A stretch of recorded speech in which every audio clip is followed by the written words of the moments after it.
Okay, we are live now. So, let's get into this recap. And boy, is it chunky this time. All right. So, after reuniting the unicorns, Lamorna and Eladon, who are able to send half of the children back to the material realm, along with Zindi's family, alongside Winterbow, back to Schmoklin.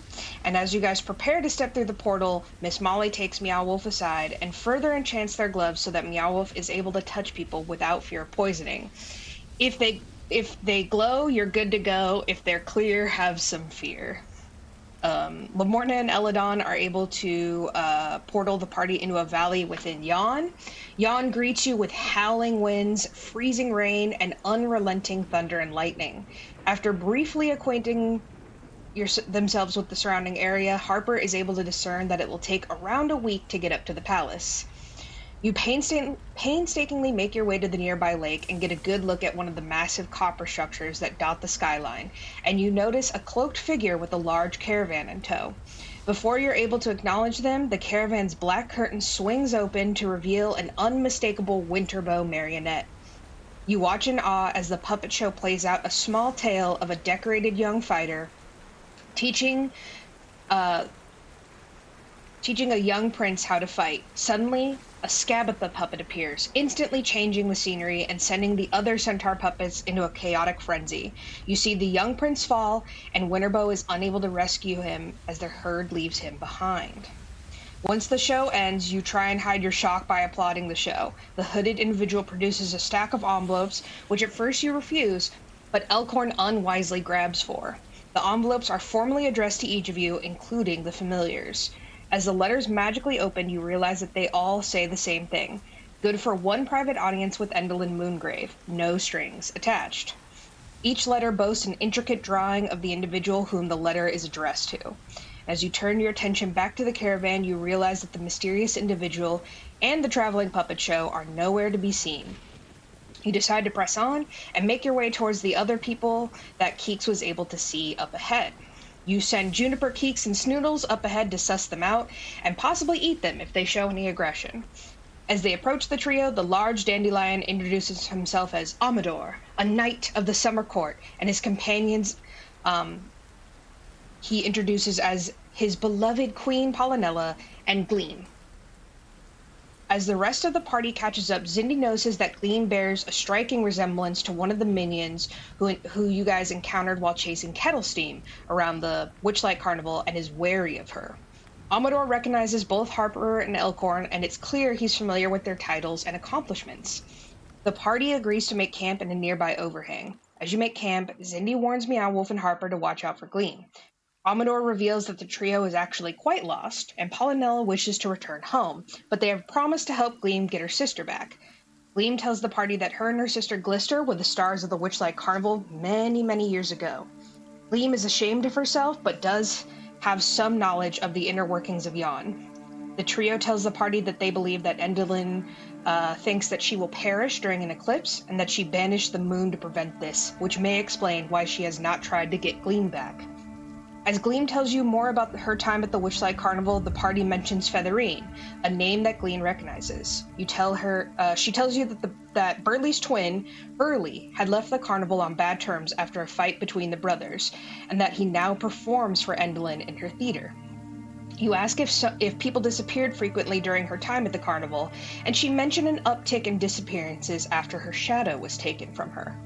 Meow Wolf asks Gleam to take a look at the book they got from Bavlorna, titled The Frog Prince, and Gleam points at some of the words in Sylvan, which do not directly translate to the modern version of the story. Meow Wolf agrees to let her borrow the book for further investigation. You bed down for the night, Meow Wolf safe and wet in their water sack, Zindi snuggling into Juniper Berry after promising to teach her how to read, while Elkhorn promises to teach Snoodles how to hold his own in battle. Harper stares up into the moonless sky and thinks about her home and how different it is now.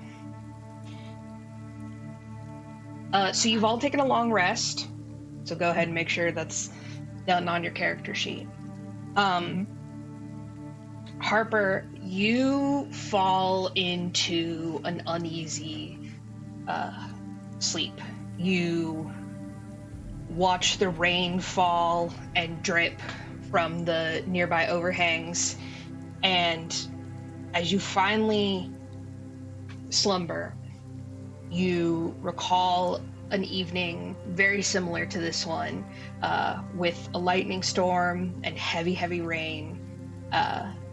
You relive your fateful escape from the palace. You remember the chaos and the cries of the people, you desperately searching for any companion and your queen. You remember trying to escape through the gardens, and making your way out of the palace, your clothes getting cut up, bleeding, and you wake up not feeling very well rested, a little bit out of breath, and you cannot help but think how similar the weather is the night that the palace fell. Love that for me. Yeah, you still get a long rest, but nightmares. So the next morning, you guys wake up. The trio sort of wakes up alongside you. They begin, making do with what they sort of have gathered. You hear Elkhorn snoring. And Snoodle snoring even louder. In the nearby distance. You guys, thankfully, they did pick a spot that was like slightly further away from everyone else. So it's not keeping anyone up, but you guys start to prepare for the day. All right. I hop out of my sack and I'm just pouring the water on some of the things around. I'm brushing Juniper Berry's coat with a little brush I have, and I go do like a small hunt and bring back a couple rabbits for her to eat. Yeah, you had noticed that in Thither there was in Hither there was distinctly less rabbits. But here it really seems like that there's really only like flying creatures. So you do see some like owls, some birds, light wildlife that you would find in any sort of like mountainous terrain. The rabbits are like kind of like jackrabbits almost, so they're pretty thin, but you are skilled at hunting at this point, and you're able to procure enough to satisfy her for the first half of the day at least. As I kind of bring the rabbits back, I kind of hold them behind my back because I don't know how Harper feels about that. And I make sure that Harper doesn't see that I brought back some critters that look very much like her. Oh, wow. Fun fact, I was literally just thinking the same thing of like, I wonder if they remember that she's a bunny. Yeah. Yeah, Harper, make me a perception check. Oh, damn it. Yeah, please. 21. You want to roll a sleight of hand, Zindi? Sure. You're like, please, let me try. Look, it was the first creature I saw, and like I kind of forgot. You forgot? That okay, I rolled a 22. Woo! Okay, so you are able to just get back and like you see, you kind of snuck off like right before Harper had awakened, and you very quickly sort of did this, and it's just as Juniper is like chomping down on the last one that Harper wakes up. You kind of notice that there's like blood, but you would maybe not notice that there was freshly killed rabbits. Yeah, just got some birds. Yeah, some birds. For Juniper Berry, usual morning stuff. Ah, yes, there are a lot of those here. I didn't see that many other things though, like but bouncy. Yeah, none of that. Haha. Awkward. Oh, and even if you did, there's a vast difference between the both of us, so there'd be no offense taken. I understand that you need to feed your baby, as it were, so don't worry about it. Yeah, I mean, you said something about rabbits, not me. My lord, good morning. Good morning. Yeah. As a matter of fact, I think Snoodles might need a little bit of something. I mean, I think so. I kind of avoid the situation by hopping off, and write to myself, note to self: do not bring back rabbits. Yeah, luckily there is another like sort of chasm like filled with water very like pretty close nearby, so you are able to sort of like hop off onto there. Nice.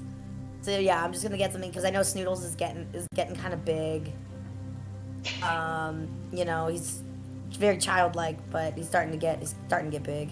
Yeah, it's been a slow process, and since you guys see Snoodles every day, you guys haven't noticed as much, but Snoodles is like twice the size as when you first got him. When you first got him, he was able to like, rest on like a regular pillow. Now he's probably like the size of like a twin bed.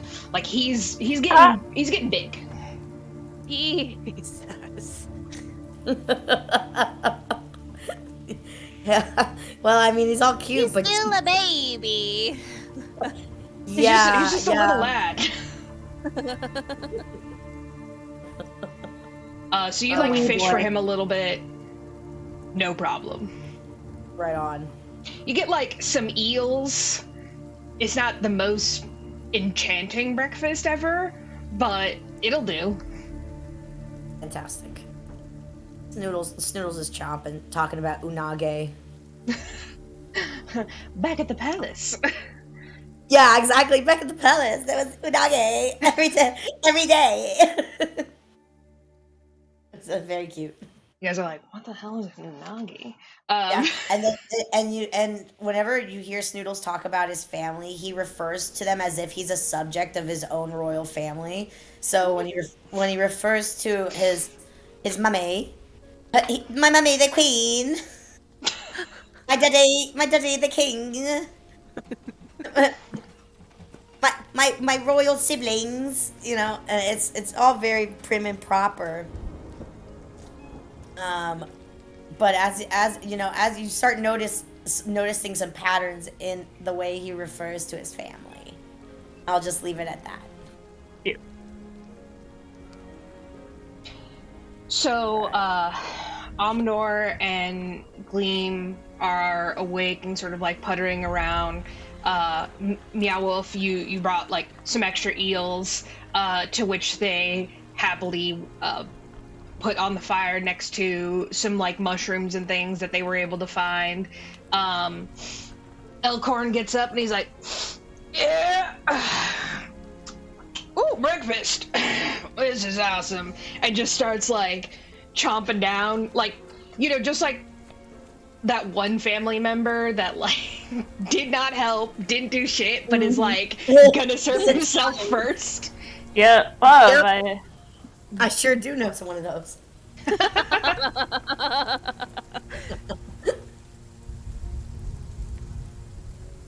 Yeah. Well, it's needless to say, him and Keeks have made an An unbreakable bond. Adorable. Yeah, Keeks, is definitely very friendly with the rest of the party. I mean, honestly, he's very friendly with everyone, but Elkhorn and Keeks like get each other on a higher level than pretty much anyone else. You guys definitely heard them snickering together about from if you could like overhear definitely just like some dirty jokes. They are cut from the same cloth, let's say.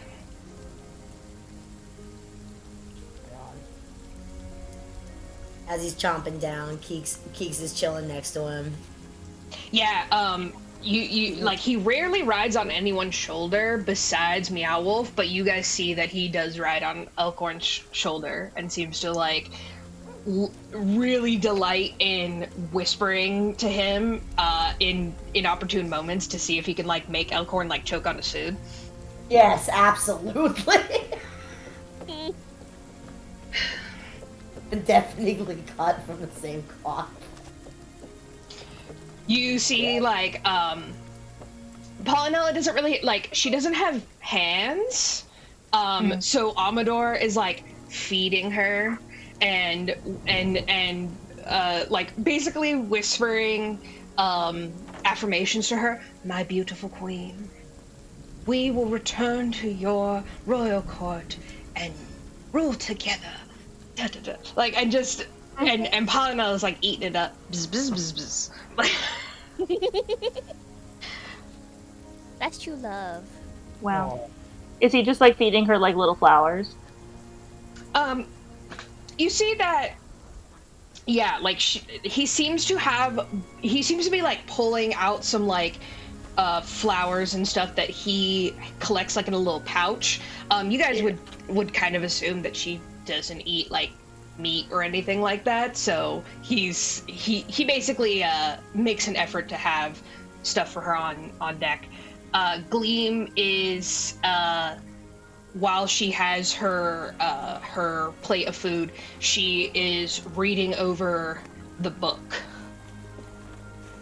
making she's taking a great care to, one, keep it away from the rain and the fire and the food. She's like being very delicate with it.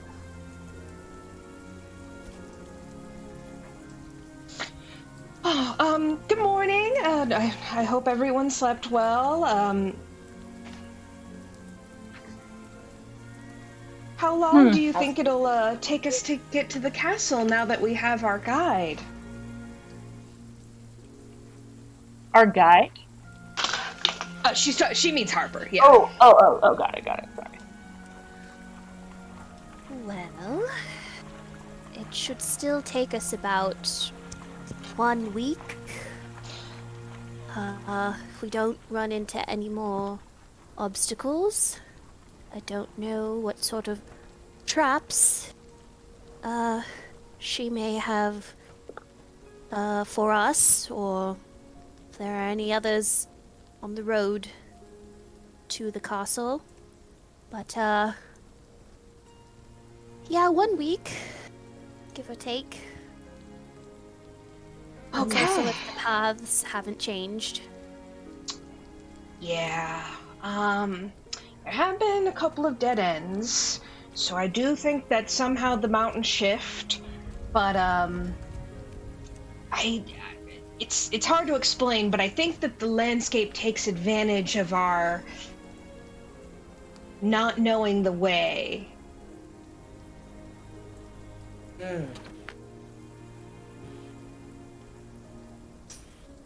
What do you propose that we do? Well, I was really hoping that Harper knew the way, so this is kind of our shot here. Surely some of this is familiar. Yeah, from here I could take you as best as I can remember. It has been a little over 15 years. But I'll do my best to make sure that we're all there together. Sounds good. All right, Harper, lead the way. We'll follow Week you. it is.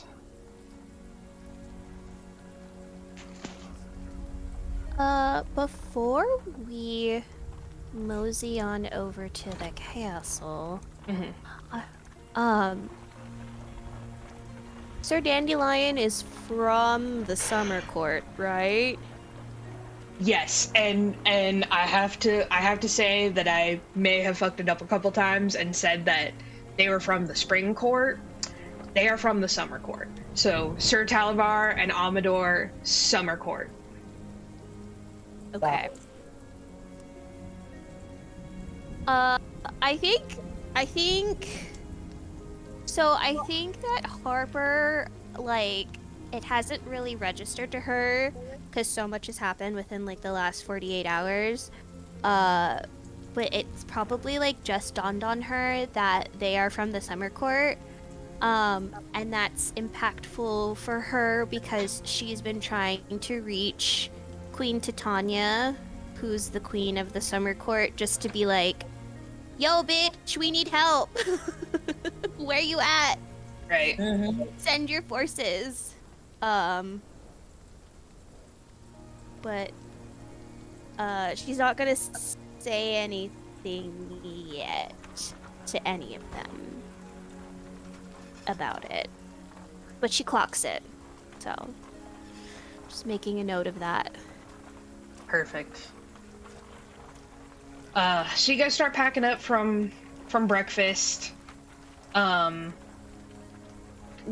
you see that she puts the book down and places it delicately back in her robes. And as you guys start packing up, which way would you like to go? Oh, no.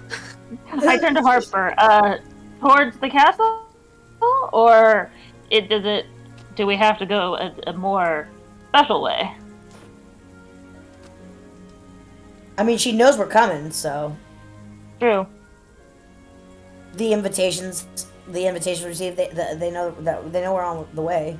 Oh, great point, my lord. Do you think that there's instructions on the invitation for? You know, it would be kind of rude if they didn't tell us how to get there. That's fair to say. Yeah, I pull out my my letter and I take a look to see if there's any instructions. Go ahead and make me a investigation check. All right, I'm gonna. Pretty bad. 12. I too will be investigating my invitations. Okay. Knock yourself out. Investigations. Yes, I have a mighty 12. Oh, double 12s. Yeah, Okay. I also got a 12. Harper, maybe it's, we just like don't know the area enough to like even understand what we're seeing on our letters. Can you take a look?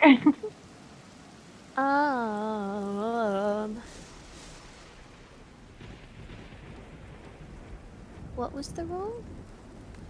Investigation. Yeah. I'm looking to see if I have anything that can help, but I don't think so. You're like, do I have any magic shit? I got a natural 20. Okay, perfect. So that's a 23. Okay. So you guys start like poring over the envelopes, looking for directions, and it's extremely infuriating because there's nothing on the actual on the invitation, on the envelope, on anything. And eventually, as you guys keep looking, you actually see that the little figures that are drawn on the back of your letters start like mimicking you guys and like sort of like making fun of you, and it's a little disconcerting because it is your guys' likeness. Harper, you sort of smile at the fey magic that you're very used to. Like, this is very on brand for the fey, of just like trickery and nonsense. And you look up And you notice, again, those giant copper structures, and you're just like, those were not here. And you notice that every time lightning strikes in the sky, that one of them seems to like capture the lightning and like light up a little.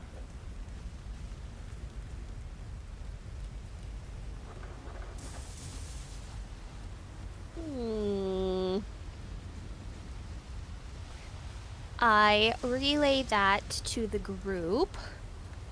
I know.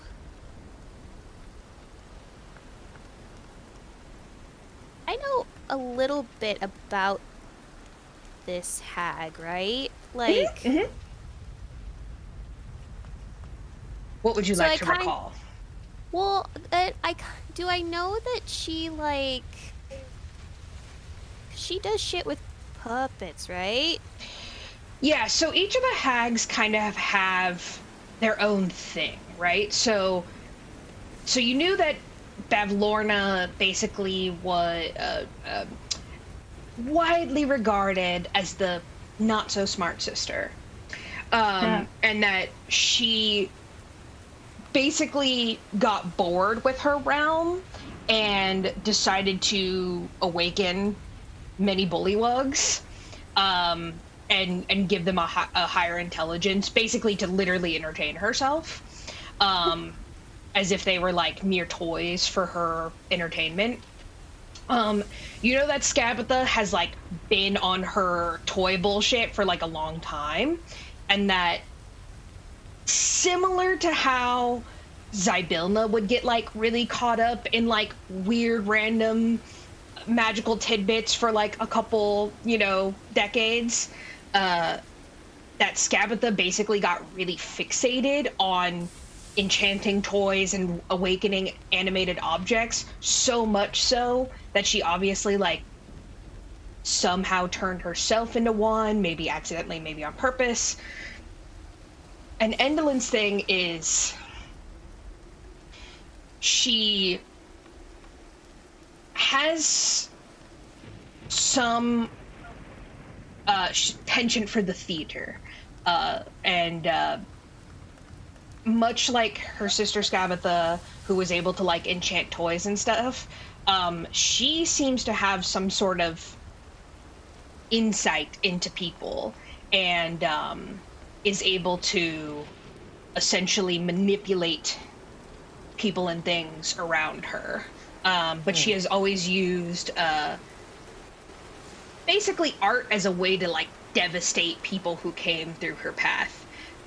It has always been like whispered that she knows impossible things.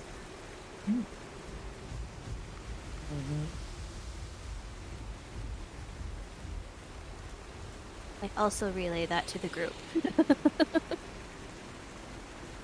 And this is corroborated with by what Gleam said, where she said she will know every folly, every misstep, every joy, every failure. Like, Endelin knows impossible things about every individual she comes into contact with. Okay. Well, creepy indeed.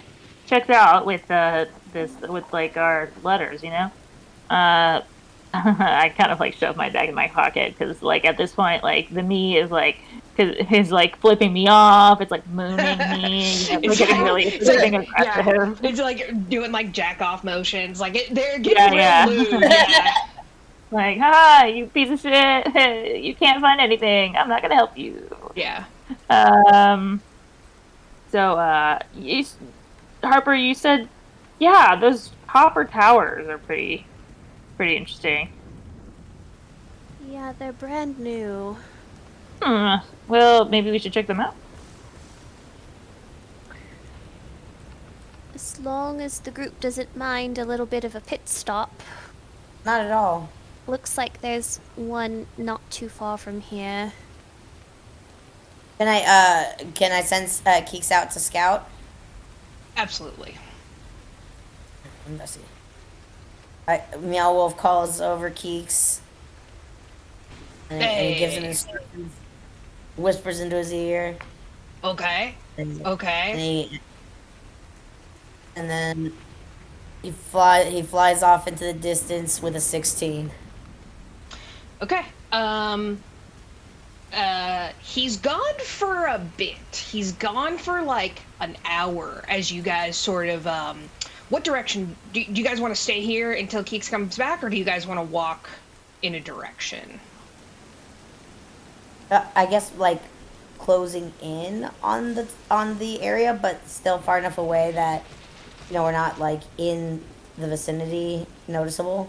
Yeah, I think that sounds good. Okay.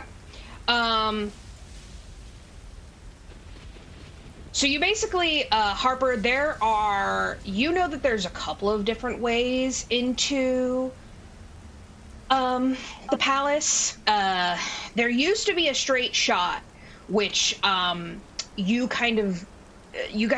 actually see that the bridge that you believe you recognize, it is mostly clouded by fog, but something tells you like that bridge like falls off after a while, and that you guys can essentially take like the longish way, or you can take the to avoid detection, or you can take the straight shot, but you may get popped way earlier. Do you think, guys, if we get discovered, that they'll just kind of like take us directly to the castle? I mean, less good because we won't be on our terms, but I mean, then we wouldn't have to walk. That's assuming they treat us kindly. That is what I'm wondering. Like, I mean, just because we have our invitations doesn't mean that we're gonna show up. You're right, my lord. You're right. Well, technically, there is the rule of hospitality, so we were technically invited. Yes. So they can't really do too much to us until that rule, is met. But they could still fuck us up. Wait. The rule of the... Okay. So I understand that the rule of the land is hospitality, but please enlighten me a little bit further. If they're an abomination to the land, and they're poisoning how the land looks, and it looks intrinsically different than how it is, they still implore hospitality? We were formally invited via these invitations, so yes. That is fascinating. It pays off to be royalty.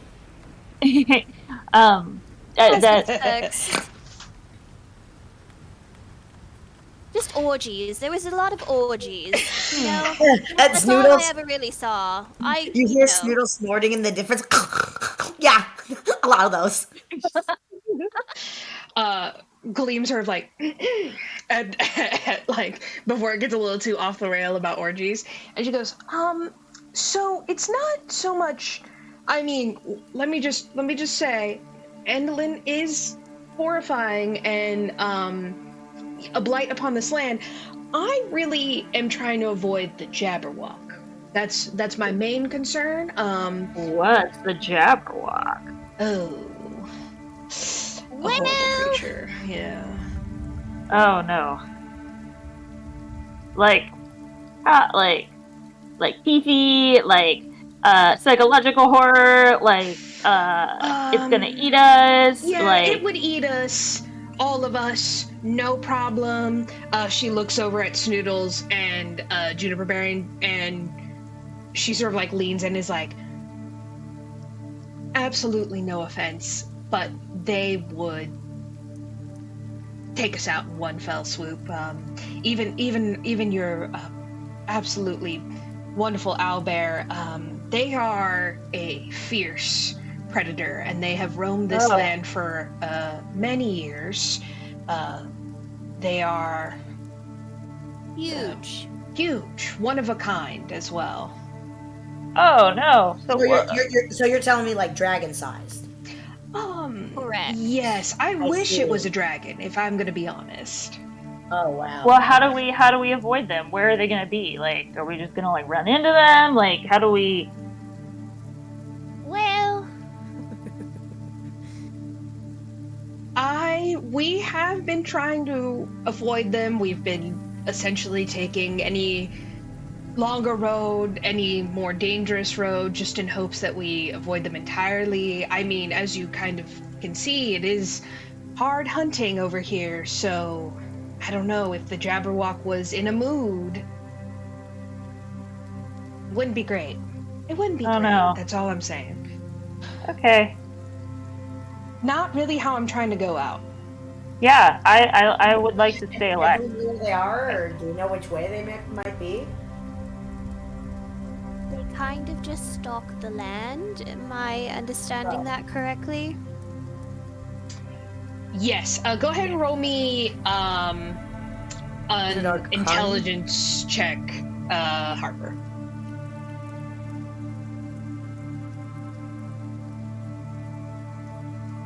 Uh, 22. Okay. So you do not reveal this to the group, but you basically remember that Zybilna had actually been working on befriending what you assume is the same Jabberwock, and she had much difficulty with it. Many a servant fell. He is extremely temperamental. They are solitary creatures. They typically stalk like ancient ruins and forests and stuff, but honestly, there's not even Zybilna's vast library, there wasn't a ton of information about them because survivors who meet the Jabberwock are rare. There are different accounts of like exactly how they look. Dragon-like is the most common description. However, they have also been described to be able to walk on their hind legs, as well as fly, as well as walk on all fours. They are also known to be like extreme hunters in the way that once they decide that you are its prey, they will go to no length, like any length, to kill and eat you. Okay, well, yeah. that sounds terrible. Wait, so one more time, they'll go through any length what? To kill and eat you. Like once you are marked, you're done. Oh, like basically it's like a lifetime of them hunting you. Yeah, this is the Predator in Alien vs. Predator. Cool. Oh, it is really hideous. Man, it's like you're right. You wish it was a dragon. Yeah, dragons can be cute. Like Cradlefall was like almost cute if he like wasn't trying to eat y'all. This is not that. Nope, that thing is hideous looking. Straight up looks like In the chat? It looks like the cross between a put it in the dragon chat, yeah. and a not Okay. deer. Yeah,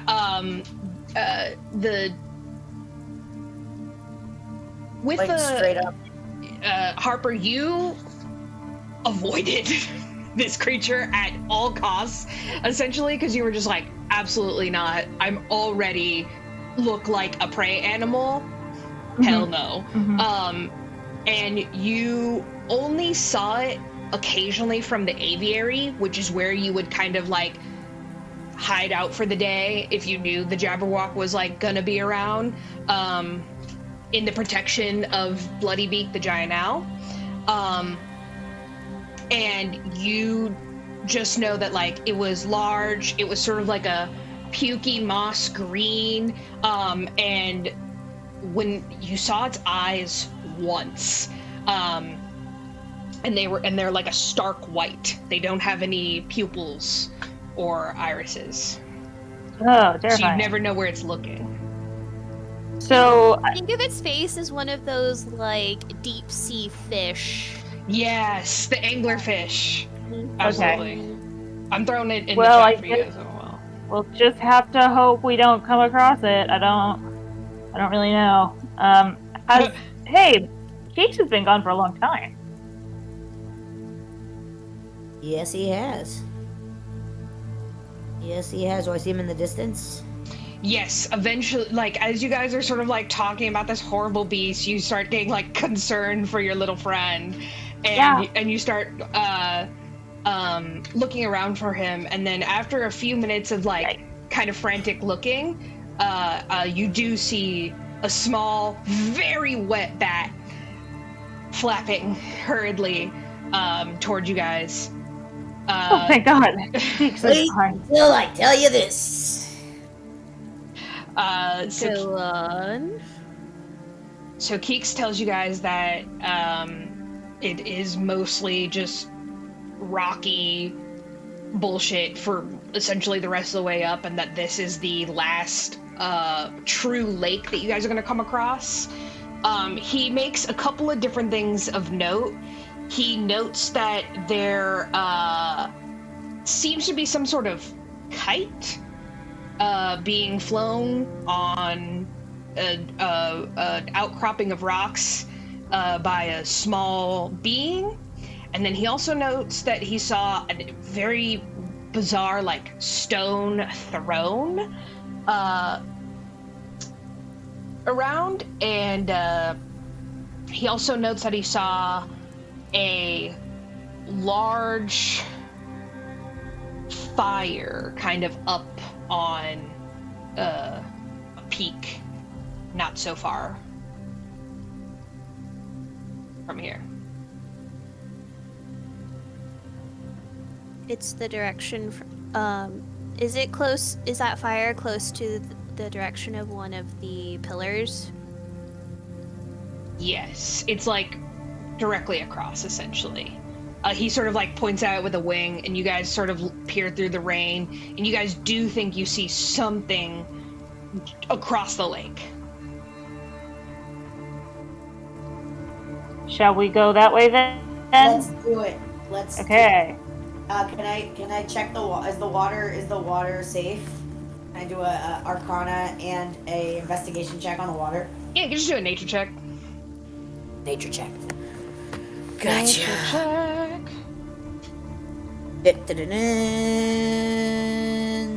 Nature. 30-20.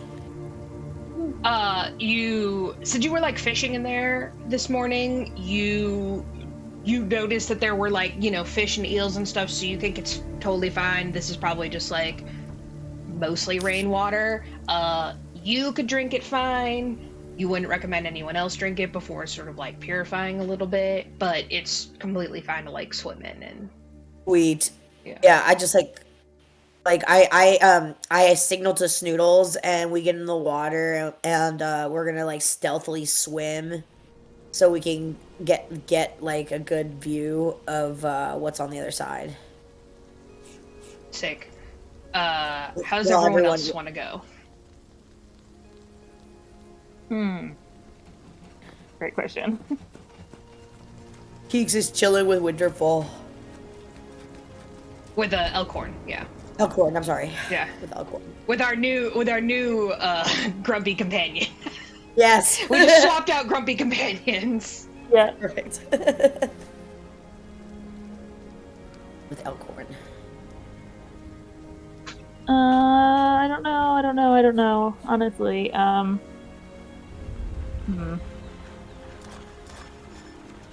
And so what can we? I guess we'll just have to walk around the lake. I guess. Like I don't know what other options. Yeah, I mean you can swim in it, but you're definitely not as adept as Snoodles and Meow Wolf. Yeah, I don't think that's gonna go too well. I'll see you all on the other side. All right. I will also be walking with you. Sounds good, Harper. Yeah. So you see the others sort of like fall in line with you guys, and you guys like begin like walking around the lake essentially. Juniper is bizarrely quiet as she makes pace with you. Go ahead and give me like an insight check, Zindi. Sure. I kind of glance over at June Buggy and kind of like raise my eyebrow. Oh, dirty 20, 26. Yeah. You can tell that Juniper is very terrified of the idea of something like, she is considered an apex predator. However, she is out of her element here, and she knows that like against like a flying creature, and a more experienced predator, like she's still young.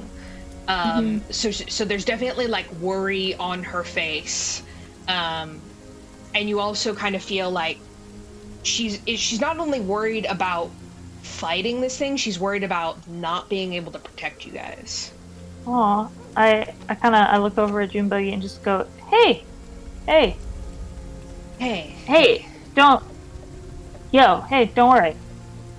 worry, you'll be okay. Yeah. I really don't want to run into that thing, but I kind of feel like it's inevitable. I just hope we're ready. Gosh. Don't worry at all. You know what? Honestly, I highly doubt we're even going to see the thing. And we keep walking. You see that she like picks up a little bit, but that her eyes are still like, you know, she's intelligent now, so you can see her thinking about things. Everyone sort of like walks around the lake. You guys keep a close eye on Meow Wolf and Snoodles, who are happily swimming in the lake. As you guys come to the other side of the lake, you guys do in fact see a raging bonfire that is on top of this like pretty high rock situation going on here. Is it still extremely uncomfortably cold? Are we still dealing with... It is literally like, it has not stopped raining for 1 second. Oh, it is lightning, raining, it is freezing wind, cold, the whole deal. You guys kind of feel like, I think this is just actually how it is all of the time. Man, Harper, is this how the weather always was when you called this home, or is this new? Nope. This is new. Oh man, kind of a bummer. I mean, it's rained, not nearly like this. Yeah, this is crazy. This is awful. It's definitely cold. Look at my fur. This is awful. How are you feeling, my lord? I bet you love this. Or I mean, it's cold. It's cold. I mean, I'm okay with the wetness, obviously, but it's very cold, so it's not as comfortable as you would hope. darn, not even my lord Yeah. can enjoy this. Yeah. I don't know too many frogs that like chilling in really cold weather. You're right. Yeah. Bullywugs, however, I don't know, they might be into it. You guys notice that Amador is doing his absolute best to shield Polynella, but she every so often is just like, bzz, bzz, bzz. I know, my queen, but we must help the others. Oh, she's pissed because it's cold. She is a literal bumblebee. Like, this should suck for her. He's a dandelion, so I think he's probably like, whatever. But like, Polynella is pissed. Okay. Can I see anything? Can I see anything by the bonfire? Oh, I guess investigation. Make me a perception check, everyone who would like to check it out. Okay. 16. Perception. Oh, 14. I'm so cold. Brr. Yeah. Brr. God, this wind isn't. The rain's in my eyes. Like, can barely see anything. Look at my fur! There's never been a sadder sight than a wet heron gun. Like, Oh.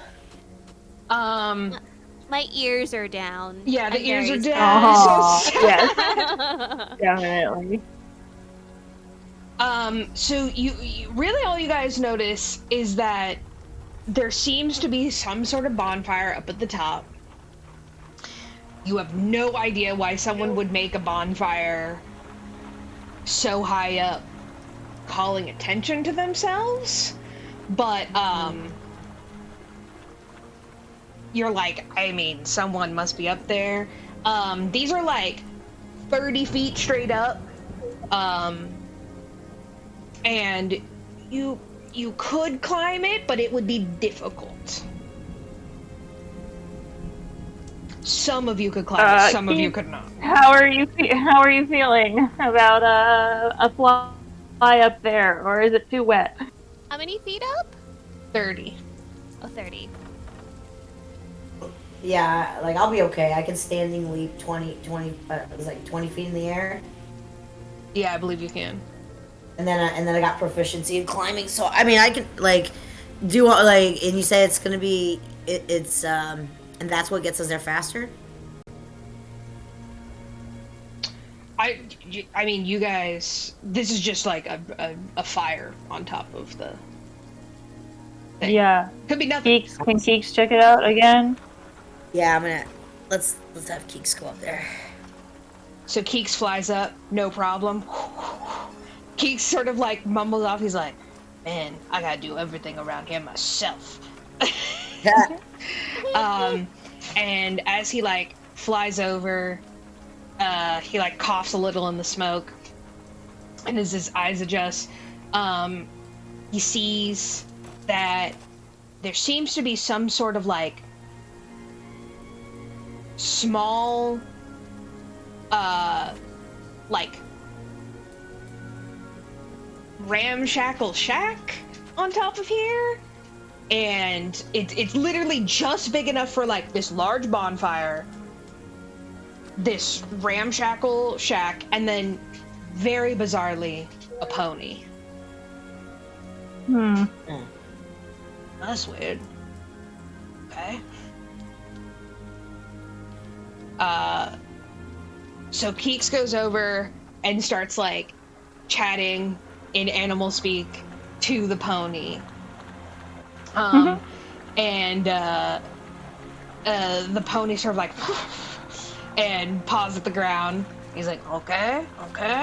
And the pony sort of like gestures to his back, which Keeks sees seems to have a very small, like, identical wooden hut strapped to the pony's back.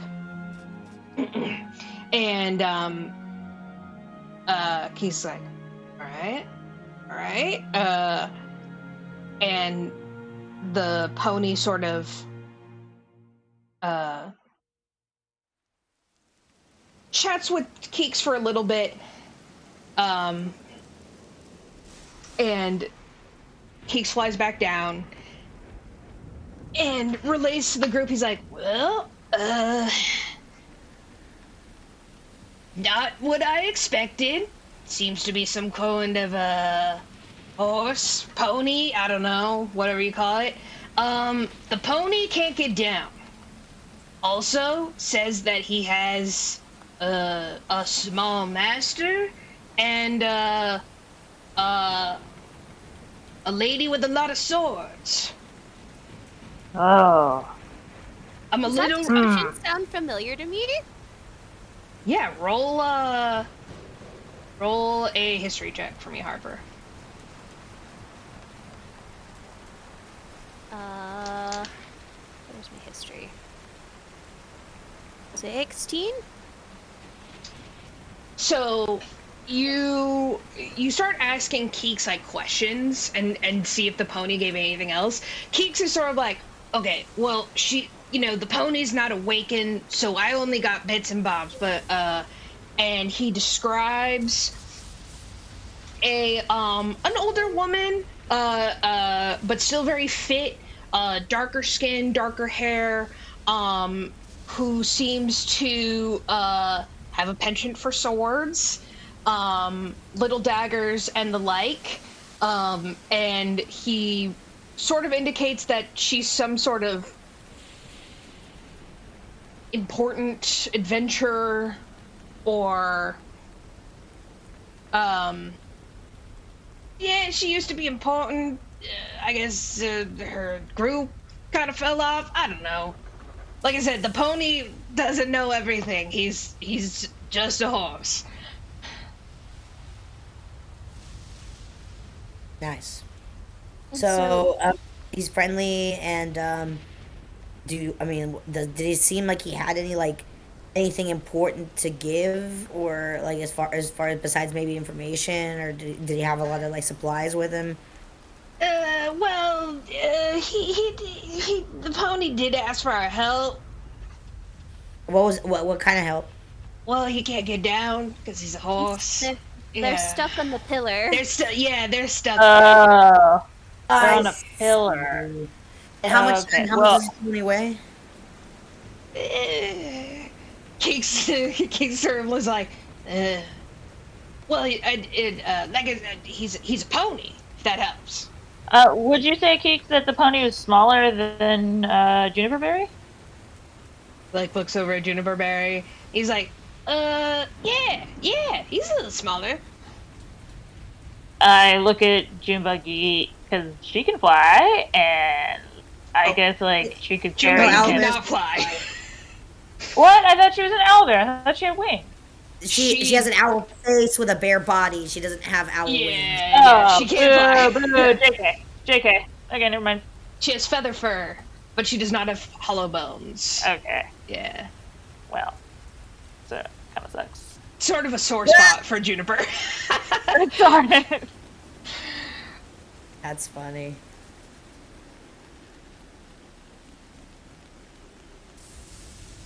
All right. Well, what do you think? Damn, I'm stumped. I don't know how we're gonna help these folks. Amador sort of gets a valiant nightstand, and he's like, well, people need our help. We must do everything in our power.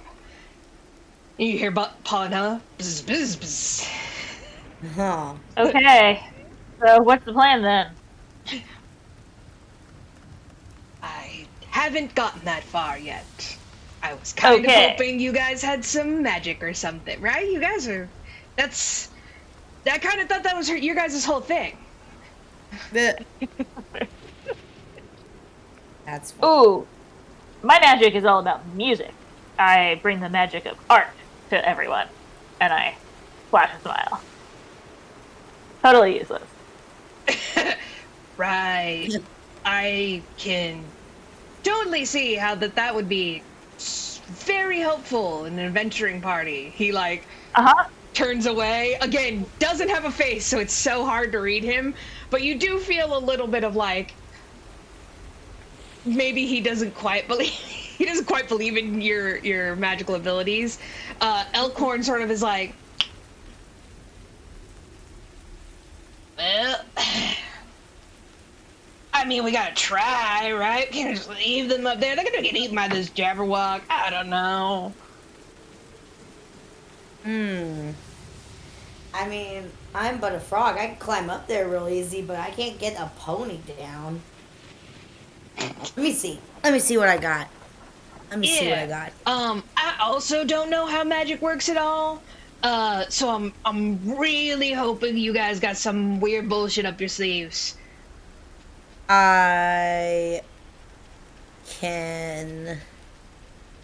What's the column made out of? A rock. Oh. Stone. Okay. So I have earth tremor. Okay. Do you have mold earth?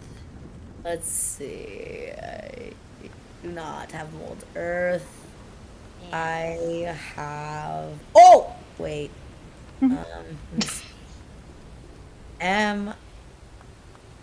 Yeah, no. Let's see. Oh, wait. Let's see. Hold on.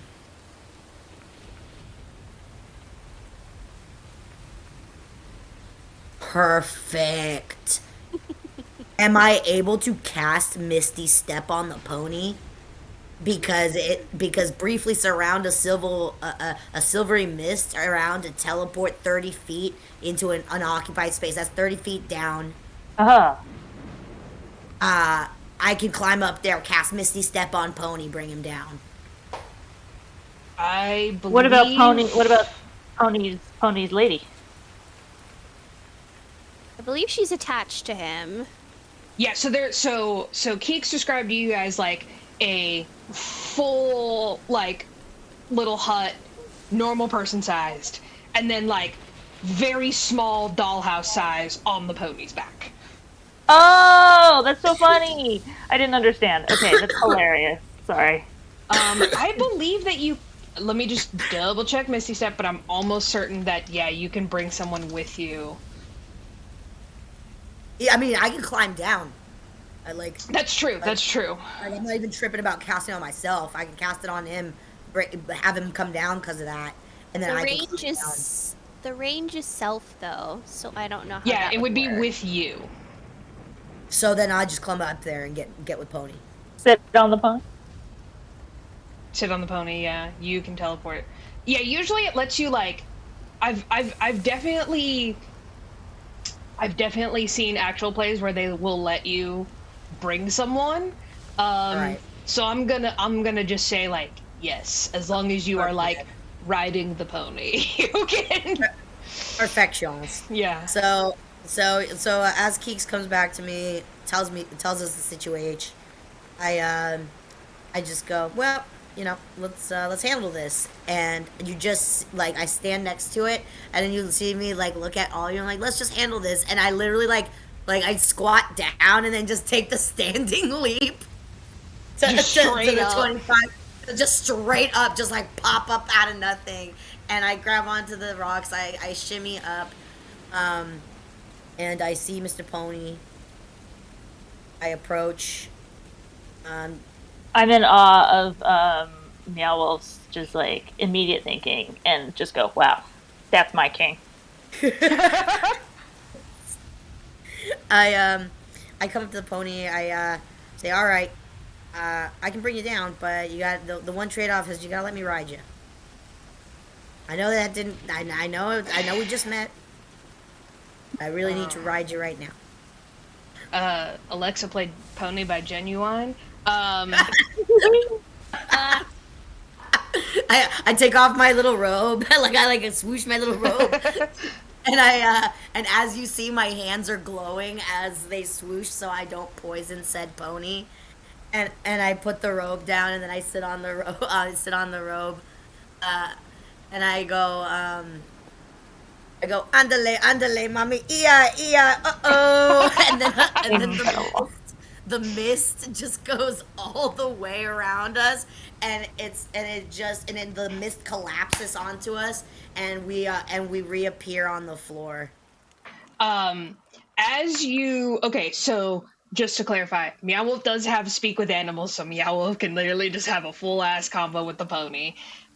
The pony's like, oh hell yeah.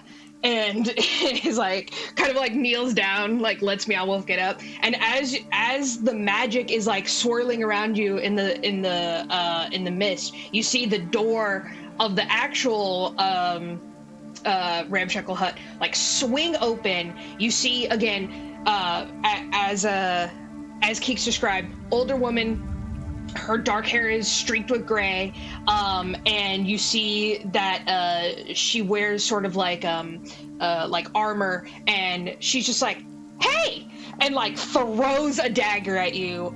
Go ahead and, well, I guess I'm gonna make an attack roll here. Yeah. Where is she? Okay, here we go.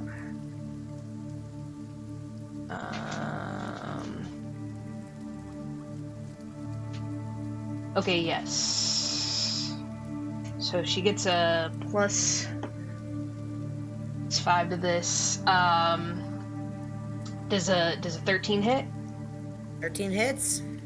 So literally as you're like misting away, she sort of like yells out into the rain, the dagger expertly thrown right at you. It is going to hit for 6 points of damage. All right. Hit you right in the shoulder. You're like, oh, son of a bitch. Yeah. Absolutely. But you are able to like misty on down, and then the pony sort of like. Oh yeah, go ahead. As I miss down, I'm still obviously in pain as the mist evaporates, and I'm like the dagger's still setting me, and I was like, someone gave me a dagger. I like yank it out of my chest or like on my shoulder. As you yank the dagger out, you see Elkhorn actually takes great interest in this, a little bit more than he normally does in things, and he comes over and he's like, "Hey, let me see this dagger here." I just got attacked, but I mean, sure.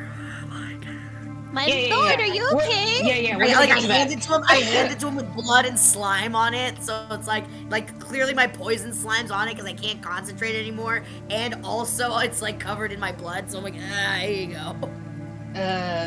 Thanks, my lord. He sort of like wipes he like wipes it off on you, and he sort of like examines the hilt, and he looks up at you, eyes wide, and he's like, "Oh shit! Oh shit! I know who threw this dagger. I think she's still pissed." Oh, what do you mean? I mean, she looked pretty pissed that I was taking a horse. Yeah. She's like that. Listen, Harper. You know how I used to run with the Valor's call? Yeah? Well, he sort of like looks a little bashful for a second. He's like, I didn't leave on like the best terms. Oh yeah. Yeah, and then Keeks tried to something tells me love triangle. You know, Keeks, you're actually not that far off, but it was more like a quadruple. Well, he sort of like chokes on the word a little bit. He's like, I may have done something a little cowardly, and I wasn't there for my team when they needed me, and I didn't know where. Gosh, she's just up there. Shit. Amador and like Polynella are like whispering to each other, and you just hear Polynella go bzz bzz bzz. Gleam sort of just like looking at Elkhorn and sort of like leans over and touches his shoulder, and she's like, Elkhorn, if you did something in your past that you regret, this is your chance to make it right. I turned during this conversation, asked Meow Wolf, I just got stabbed in the arm. Why are you telling this man to go up there and talk to him? She looks at you, Meow Wolf, and she goes, I guess I would be angry too. I don't think she should have stabbed you at all, but you did steal her pony. You know, Keeks just told me the pony needed help, and I helped the pony. Bimbo Boppo. As you guys are like He talking didn't about steal this, anything. He helped. As you guys are talking about this, you guys see the door of the like very small wooden hut on top of the pony like bust open, and you see a very small humanoid. It appears to be like a almost like a wizened old man, with a beard and a little cane. He has a little bit of like a pug nose, and he's like so small. And he comes out and he's like, "What's all this then? What is all this? Who the hell are these people?" Oh no, sir, please, put down your weapons. I say, hold on, let me, I'm gonna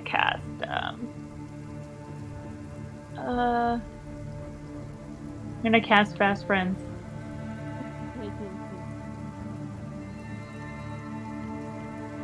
Sir, please, we are not here to harm you. Your pony told us that you needed help, and we're stuck. Is this a charm spell? Yeah. You just see like the little guy like shake his head, and he's like, "What the fuck is your problem?" Oh fuck! And I Listen, no, sir. No magic Sir. mumbo jumbo. Keg, what the hell did you tell them? And the pony's like,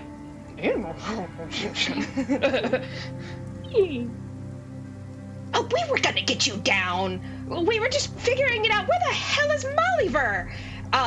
And you see Elkhorn like at the name. He's like, "Oh shh, it is her. Damn it! I was really hoping it wasn't gonna be her." What was the name? Mollyver. Okay.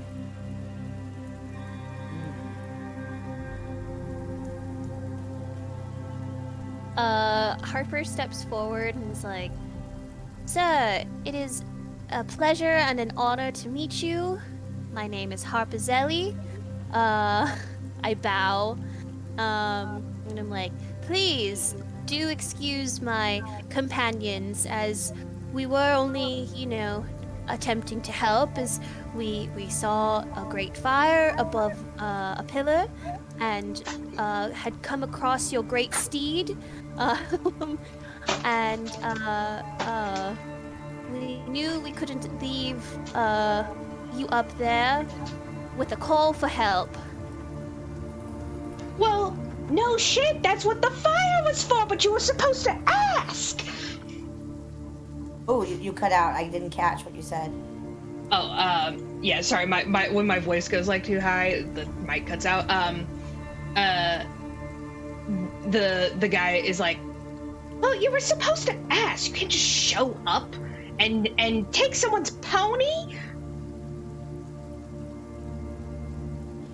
That's fair. Well, we That's apologize. fair. We apologize so sincerely. I am not casting anything anymore. I also apologize for trying to cast a spell on you. It's just force of habit. I should, focus on using my own charms and not magic as a crutch, Speak for yourself. Stas Pinche always does me a solid. And as I said Stas Pinche, you can see like a little ice shard forming in my nostril, and then like I just like sniff it up like it's boogers. Yeah.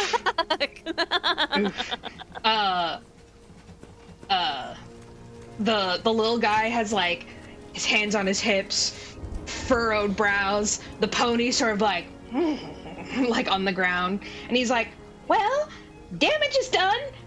Go get Mollyver."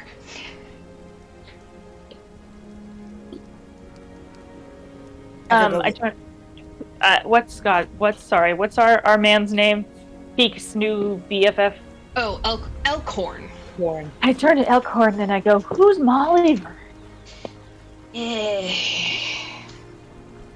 Well, she was our rogue real deadly with the daggers. I'm actually not that surprised that she got Meow Wolf.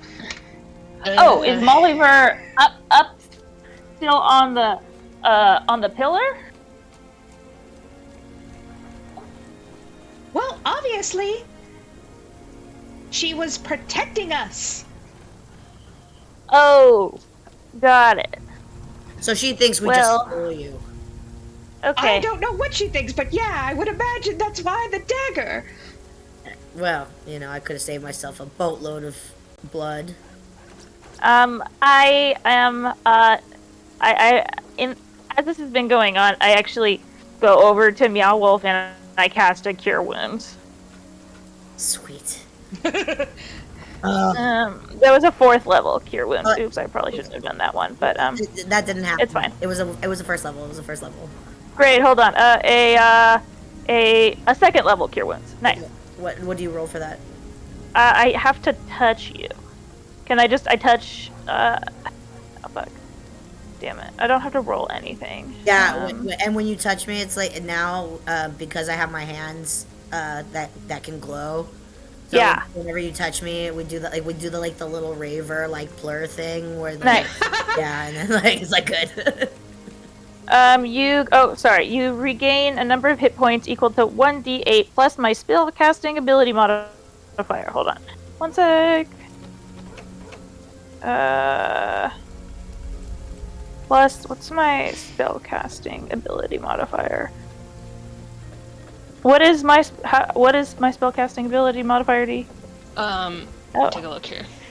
Okay, it doesn't matter. I rolled a 7, so it should be at the top of your spells that there'll be a little number that says modifier. You get all of you got Yeah, you. fully healed. Okay, you got it. Yay! Yeah. All right. Thank you.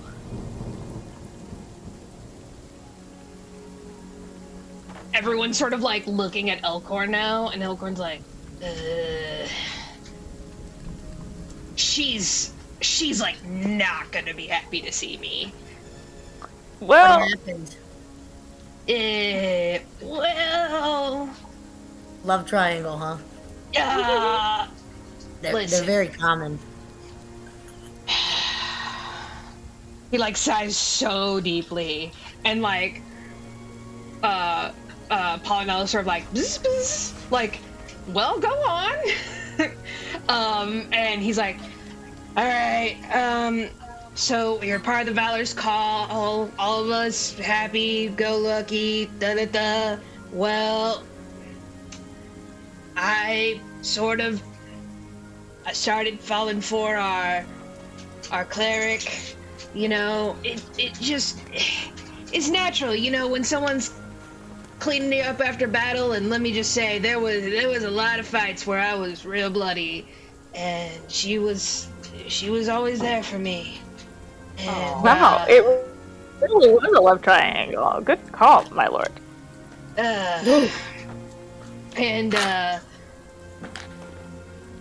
Well, it came to my attention that Mollyver sort of felt the same way, and it was awkward for all of us. We had been a team for so long. Sophie.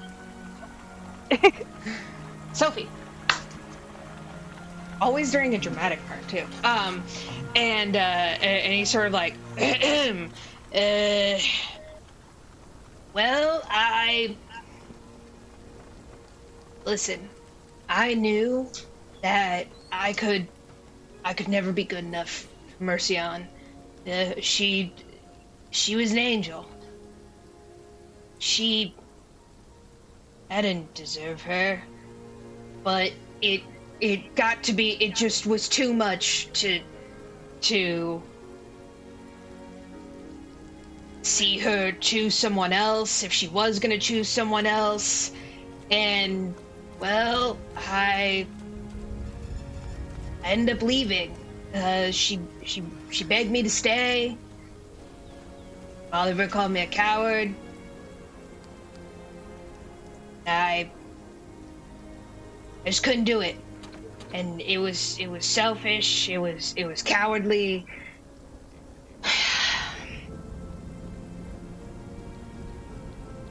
don't know what to say. What does this have to do with Molly up there?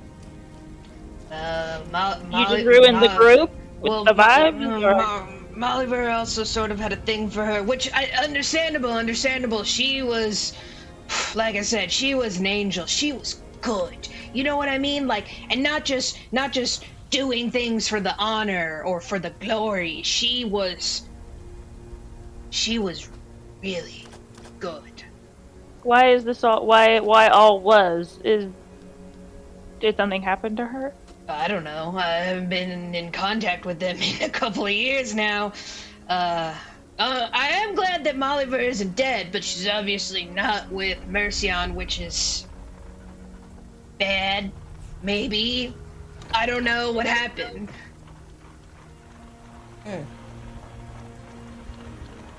Damn. So we go back up there and say, hey, sorry we just snapped the horse up. We meant no harm. Yeah, maybe, she probably won't attack if I'm with you right away. It'll maybe give her a second. Then she might attack me. I think she might attack me too. I mean, like, the both of us, she just literally attacked me, and now I'm bringing you up, and she might attack you too. It's not looking like it's in our favor. Yeah. He sort of like turns to the little guy who's like, go ahead, Meow Wolf. I send up Keeks and say, hey, can you tell her to look down the tower and see that we're here? And so like Keeks whooshes up, he whistles, hey, Miss Broadsword, Miss Daggerheart, someone here from your past has something to say. All right, Elkhorn. Oh no! All right, Elkhorn, let her rip. And he just shouts down and flies off. As Keeks like flies off, you see again Mollyver like come out the house, and she goes, "God damn it, what the fuck now? Ah, oh, jeez. Oh, they got a whole." And she like looks down and she sees like the motley crew, and you can kind of see like she takes a second, and you guys hear the door slam, and then you guys start to hear like the jingle of things coming down. It takes her a little bit. But as she jumps down, you guys see a very impressive woman in front of you. She seems to have, unlike Elkhorn, who has seen better days, probably because he was kept in a prison for a couple of years, it's very clear that Mollyver has, like, kept up her shit. And, like, her armor is perfect. Her swords are gleaming. As her eyes like alight on Elkhorn, she goes, Can I throw a quick like prestidigitation towards Elkhorn? For sure, of course. Okay. I clean him up a little bit. You see his like beard gets a little nicer, and like his armor doesn't look so fucked up. And you see Elkhorn sort of like, hey, Oliver, it has been a long time. And you see Mollyver like literally ignore everyone and just like starts like stomping towards him and is like cussing him out. She's like, "You piece of shit, you coward, you ruined everything." And she's like drawing her like dagger out, and you can see like he's like and like starts like going for her sword, and she gets like right up to him and is just like, "You got some fucking nerve taking my pony and my friend. What the hell are you doing here? Who the hell are these people?" Two things. One, out of character, I feel really silly because I have mold earth, so I could have made that much easier. With that said, two, I'm going to use mold earth to just dig a hole where her feet are and like hold her feet and be like, "Stop it now." Just to like, so she doesn't keep going forward towards Elkhorn. Yeah, she like gets stuck in like the mud, and she's like, "Oh God God damn it! Oh, you're so infuriating. Oh, you stupid old man. Oh, this is feeding my soul. And Elkhorn sort of was like, "Hey, nice to see you again. Yeah, these are my new friends. We got my king over here. Say hi, my king." Hey, what's poppin'? Except for that dagger out of my shoulder. Oh! She gives you a death glare. Listen, my new bestie, Keeks. Hey. How you doing, Broadsword? Is it okay if I call you Broadsword? No. Okay, dagger hot. No dagger hot. Okay. Okay. You know what? That one's fine. Whatever. Finish this. And he's like, Sir Amador, Queen Polynella, this year Juniperry, you already know, the pony, Zindi, this one's Snoodles, and Harper. She like looks around and is just like,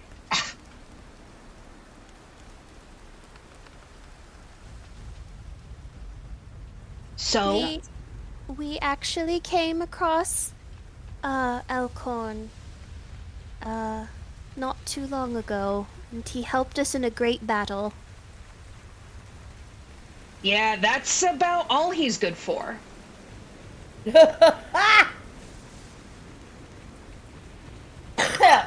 Well, you know, when you're good at something, you double down, right?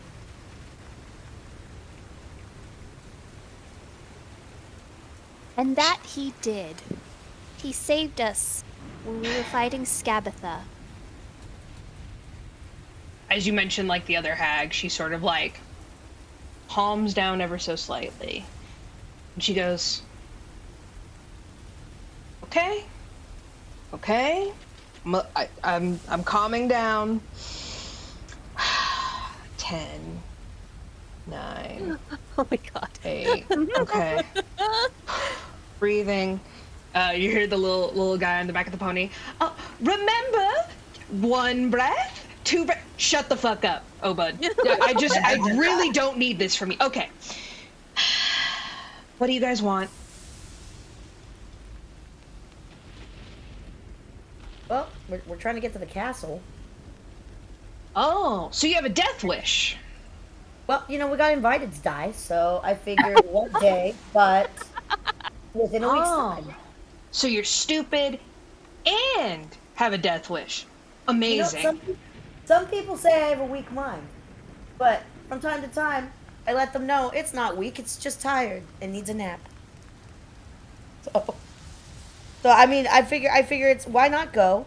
We're 2 for 2 with hags. You know, my deceased wife rests in the grave, and Scabatha is one with the trees. And I think we're feeling pretty good about it. I feel like we can really have our diplomacy skills really make a mark here. And by diplomacy, I mean meeting their maker in the earth, 6 feet under, dead. Wow. Listen, Elkhorn, you traded in, that's for sure. This is a wild crew you have here. You said you killed some hags? Yeah, one of them was my wife. She gives you a long, silent look, and she's like, it's a long story. We weren't really in love. You know, I just needed to make sure that we got rid of her. The words my king speaks are true. It's, all of them. It's brutal, but it's real. Including us taking down this last hag. Look, she killed so many husbands, so we're really doing the bullywug population a favor, because it's a little known fact that hags ruin bullywug lives. I take out my lute and I just play a couple chords. We're so good at killing the hags. Ah. It's like an ominous song, but also very jovial. Yeah. Make me a performance check. Yes, of course. Just trying to use my magic where I can, And your tunes are very magical. That's true. They are 22. Hey. Yay. You see Molliver sort of like doesn't hate the music, and she's like, all right, this one's good. I like this one. What was your name? I do a little spin and I wink and I go, Zindi, nice to meet you, and I bow charmingly. She gives a very curt, like, soldier bow, and she's like, right, okay, well,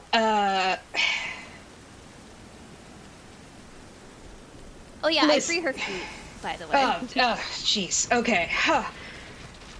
Listen, a lot has happened in, like, very swiftly in, like, several years, and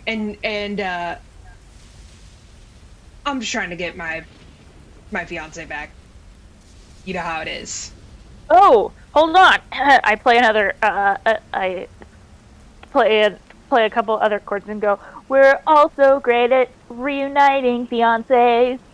Oh, that's true. That is actually quite true. We are advocates of love. We have done it before, and we can do it again. We've reunited large albino frogs. Yes. We've also united unicorns. Indeed. That we one was might as- actually quite recently. You know, we might as well be the Fey realm matchmakers. Matchmaker. As you guys are sort of like telling your stories, you see Elkhorn like blush a little, and he's like, "Oh, Oh. so you did it? I'm happy. I'm happy for you. I'm happy for you, really." Oh. Molliver sort of like looks at Elkhorn, and after a minute, she goes, "Thanks. That is if she's alive. I don't actually know. So, listen, I was just trying to help these guys here get off that weird tower. We had been kind of trying to come up with a plan for like a couple of weeks now. And I don't have any magic, so we were. It is a real predicament. One day the earth just sort of shot up under them, and they were stuck there. And then I saw their bonfire. Anyway, whatever. She sort of like turns to Obud, the little guy, and she's like, "You think you can get home okay from here?" And he's like, "Keg is an excellent navigator." You hear the pony go, "Okay, well, thanks. And you see the little guy go, "Good luck!" And he just sort of like signal, like gives her a salute. She salutes back, and the pony and him trot off into the rain. Nice. Wow. Right on. She looks around and she's like, "All right. So what's our plan? We're just gonna go in, knives a-blazing?" Well, so I mean, we have an invitation, so we have a conversation first. Mm-hmm. Right. Yeah, that, listen. That for sure is gonna get you killed. Just saying. Oh. You think that it's gonna be like we walk in and they're like, "Hello, welcome." Just swords everywhere? Yeah, it's like, listen, the Endolin is less about like swords and shit and more about like makes you perform every harrowing moment from your life until you die from exhaustion kind of shit. Like, she's really into the torture thing. Okay, don't love torture. Yeah. You know, it's wild. Not a lot of people do. That's well, you'd be surprised. but I know what you mean. Prior to us finding you all up there, we were actually headed to this crescent-shaped thingamabob over there. Oh. Yeah, those? Listen, pretty sure old Endolin uses those to like light up her theater. Nice. But how? I'm a rogue, not a scientist. Well, did we still want to check those out, or should we continue our way? Is it at the top of the column? Yeah, it's like on the other. And she's like, well, I mean, she'll know if you're here if you start fucking with them, but knock your socks off. He already knows that we're here. But it tells her our exact location.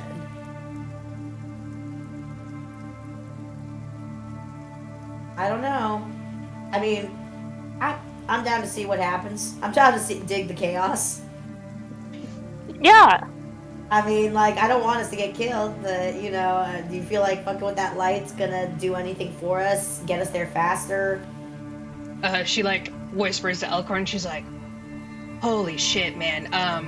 Have these guys been trying to die like the whole time? Because I think you and I, like, if they want to die, like, we can just take them out right now, go do our thing, you know. And Elkhorn's like, no. They are. I saw it. They did kill Scabatha. They're not bullshitting. She's like, all right, well, you know me. I like the stealthiest approach. All right, well, I would actually kind of second that. I would prefer to be stealthy because I'm very squishy.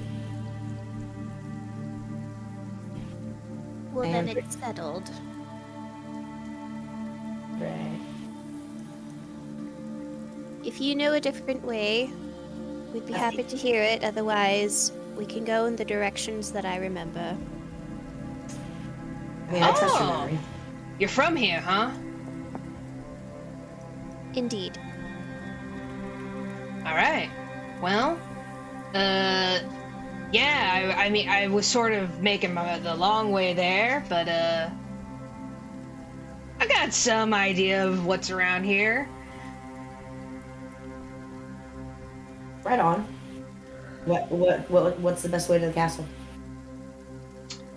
Well, I was gonna take the long way, a little bit more harrowing.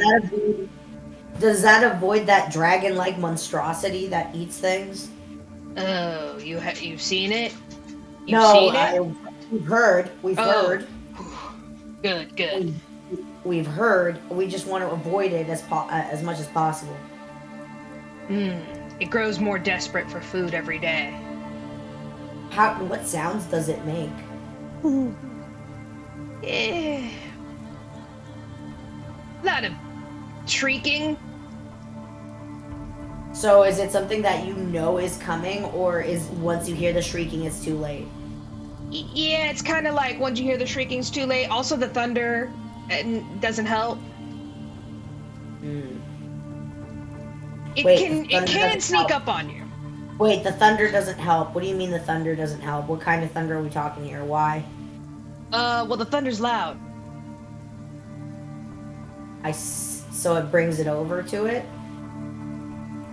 The natural thunder from the storms can cancel out its roars. That one. I see. Well, I mean, that could always be used to our advantage, right? Because I can always produce thunder. Yes, but if we cannot even hear it coming due to thunder, we will die.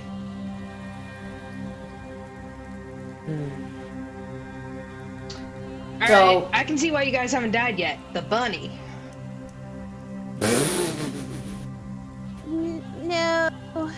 When they first met me, I almost died, so... Okay, never mind. You know, it's just really, I think it's just sheer luck, to be honest with you.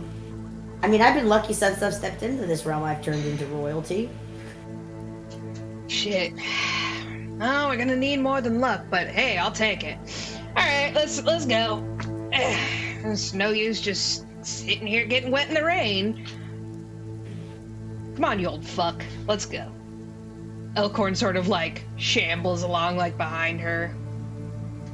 They have like a stony silence between them as he walks just behind her. Amador and Polynella are like, well, okay then.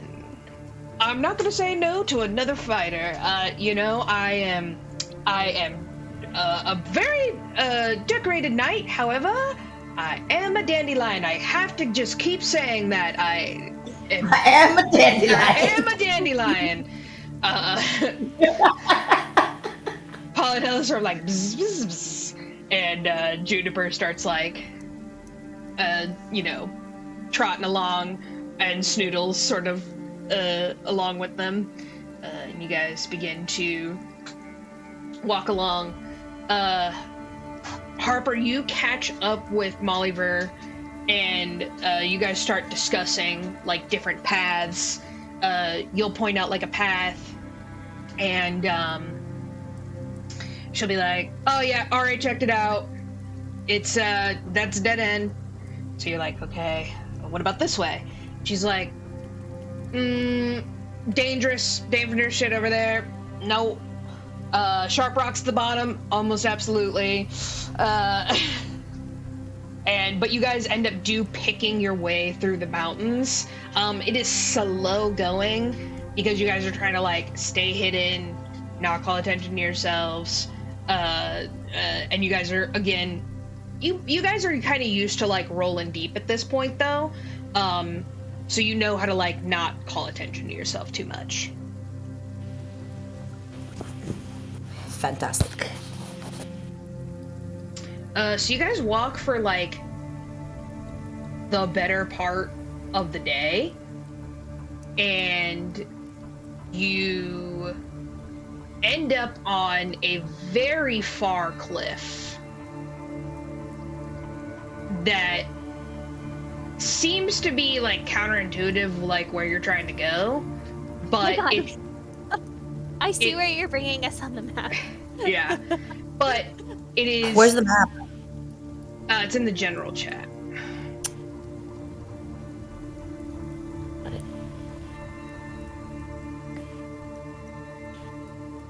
It's a pretty dice. Thank you. Alright. There we go. Oh, all these characters are so cute. Yes, we got a new cute crew. So as you guys are like picking your way, with Mollyver and Harper in the lead, you know, it's storming, it's wet, it's not amazing, but Mollyver's sort of like, listen, it's gonna take us a week to get there regardless. Like, we might as well be safe. I know of a spot. Let's go. And you guys sort of come up like it's like a fairly far crawl up this cliff, but it's like so far out, and it's quite misty up here. And she's like, "Sweet, here we are. Let's make camp." And you see her like sort of like draw her sword, and she sort of like hops down, and Elkhorn sort of like with his shorter legs like follows her a little bit, and you can tell that they're gonna like go off to hunt.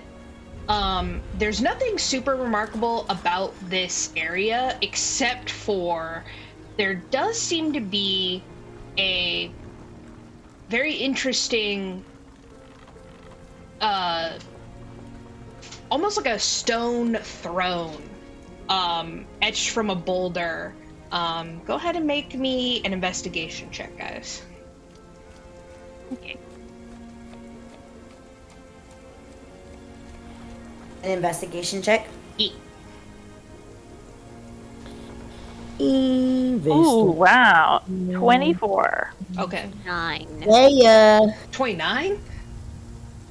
Just a good old regular sexy 9. Oh, okay, just a sexy 9. I was like, whoa. Well, I have an even sexier 8. Okay. 24. Incredibly.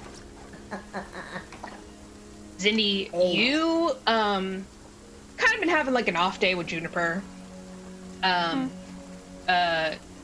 She sort of like excuses herself with Snoodles and they go off in the opposite direction to hunt, and you're sort of like, I'm just gonna let her do her thing.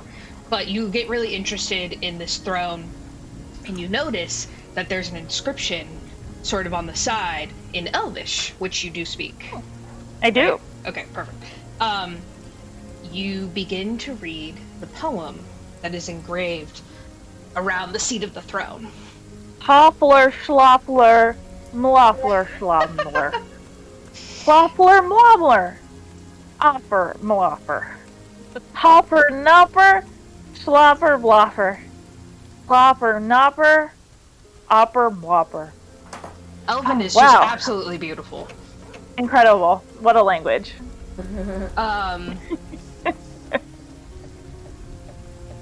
Cindy, I'm going to post this on the side for you to read. Sorry, I should have, I honestly should have translated it, but, I'll do my best, but it's, there once was a wizard named Mazakoth, a keeper of stars. He sat on this throne, wishing his daughter wasn't so far. Unravel the mysteries, he gently proclaimed to the sleeping babe Molly they had just named. Her robes a light pink, wand held high. I have just a line that is just gibberish after that.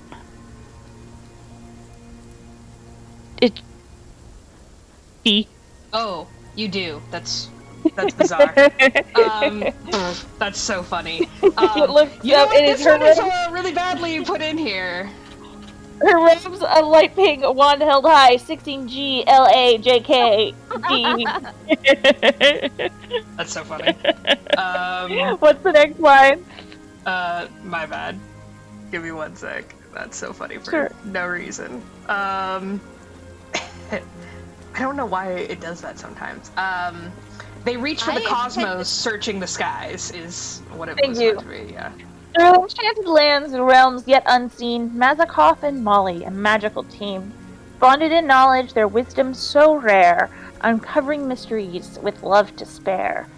They shared their wisdom, removed all fears, guiding each other through cosmic spheres. Together they traveled, weaving spells with might, in realms of wonder, both day and night. So sit by my side, dear disciple, and see the love that blossomed here can set you free. Yeah, that's what that poem says. Molly is in Miss Molly? Oh. Miss Molly. Great question. Can I do an investigation, I guess? Or I guess maybe Arcana? I don't know. If Yeah, I would you guys even can be do able a to know history that. check. Harper, do so Okay, with history. advantage. Advantage? 18 total. Let's see, advantage. Oh, that's cocked.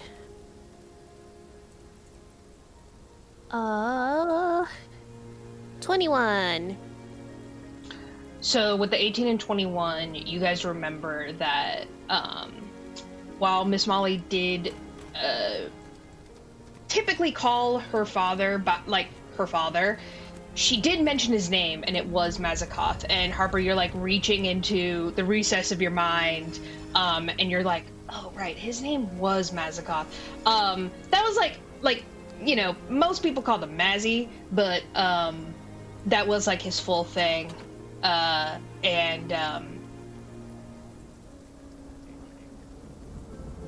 you knew that he wished for a daughter very badly.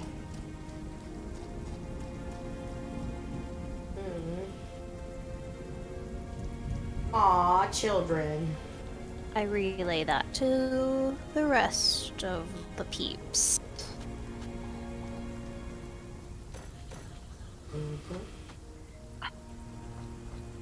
So this is where I think he made his wish for Molly.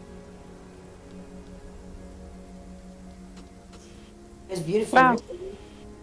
Wow. Very beautifully written. You see Amador like pipe up.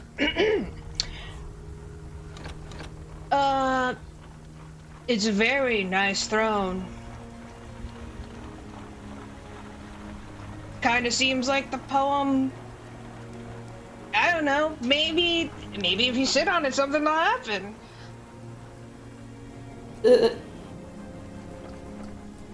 By all means, after you. Oh, I couldn't possibly. I'm just a simple knight of the summer court. No, one of you should go. Which, by the way, I have some words to speak with you when we have a moment about your Queen Titania. Oh, of course. I'd love to chat about Queen Titania. I'm just saying, he sort of like looks over, he's like, what'd this line say again? Okay, right. I'm just saying, it seems like, I don't know, wisdom, unravel the mysteries, I don't know. Listen, I've been in the Fae a long time, and you know, stuff like this usually holds some kind of enchantment. Could also be cursed. I don't know. Damn. Would anyone like to sit? Would anyone like to sit? No? Okay, I will sit. I will not. I reluctantly sit down on the throne. Harper, go ahead and roll me an intelligence check. Can be Arcana or History if one of those is better for you. I will roll Arcana.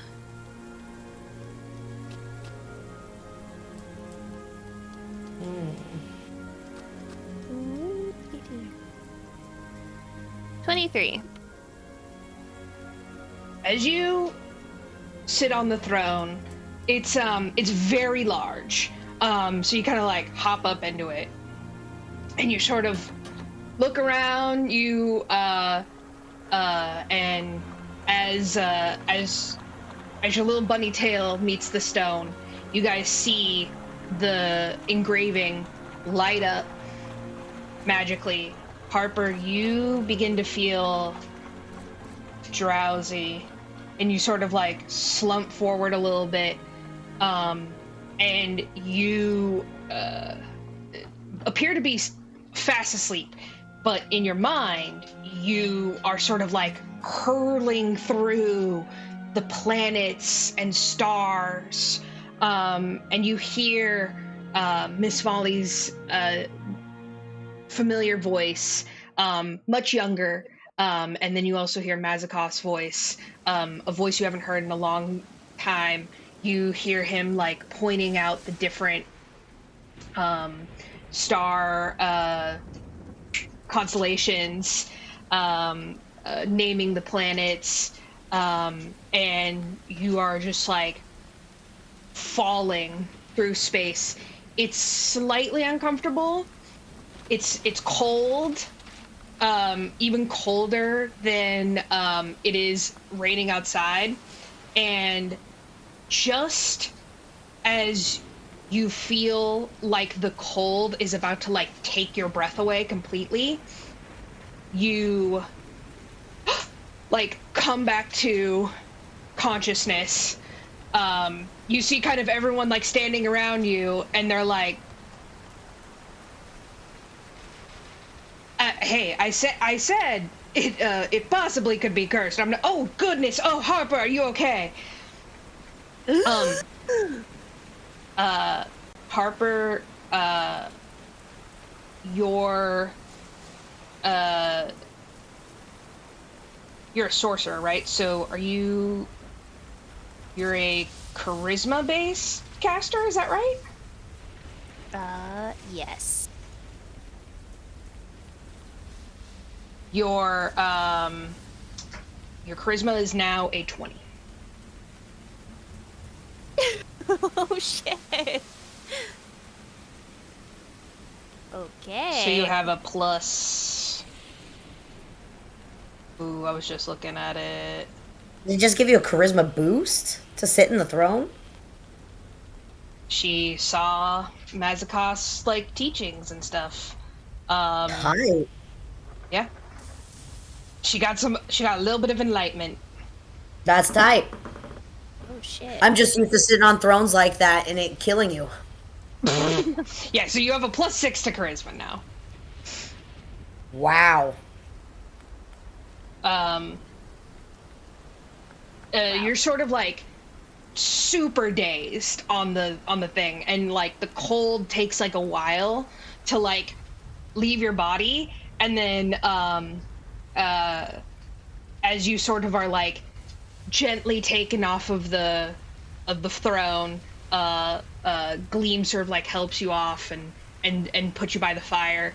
You see like Amador like look around the throne, and he like jumps on it a little bit, and he like waits for something to happen, and nothing happens, and he's like, damn it. Yeah, I knew I should have sat on that goddamn throne. Okay, well, whatever. Happy for you, Harper. I told you it was a good idea. Fantastic. Oh, thanks. Because you're zonked. We're gonna take a long rest, right? Yeah. The others should be back soon. Where are they? And he sort of like starts like looking around for them, trying to like make himself busy. And Gleam sort of like chuckles a little, and she's like, his own cowardice got the better of him. How do you feel? Me? Oh, I feel alright. Kind of old. How much time has passed? Oh, I mean, you were out for like a minute. Oh. Felt much longer than that. Huh. I don't think I should be walking for a little while. You sit right. I feel Sit a there. little dizzy. Yeah, you sit right there. Listen, I'm gonna go get some mushrooms or whatever. I'll be right back. You guys got this. Cool. She leaves, and Harper and Zindi, and Meow Wolf are just like alone by the fire, while Amador sort of like keeps out with Polynella.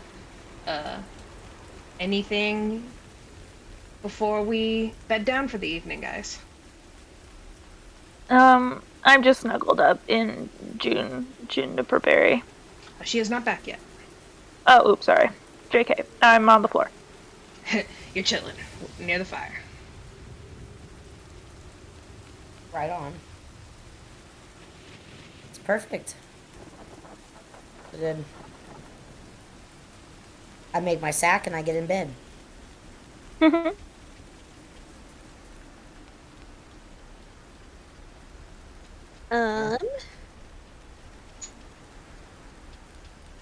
I think Harper just tries to like not think too hard about what she saw and makes note that, like, she'll probably tell everyone in the morning, but since she didn't get a good night's rest the night before, she's gonna focus on just going to bed right away. Yeah, like, it's kind of hard to describe to the others, but Harper, you essentially saw a lifetime of findings in literally like a very short amount of time, and it felt like you were falling for like years, and you heard a lot of stuff while you were out there. Some of it made sense, a lot of it didn't, and you feel like overwhelmed, but you do feel that it was positive overall. It just took a ton out of you.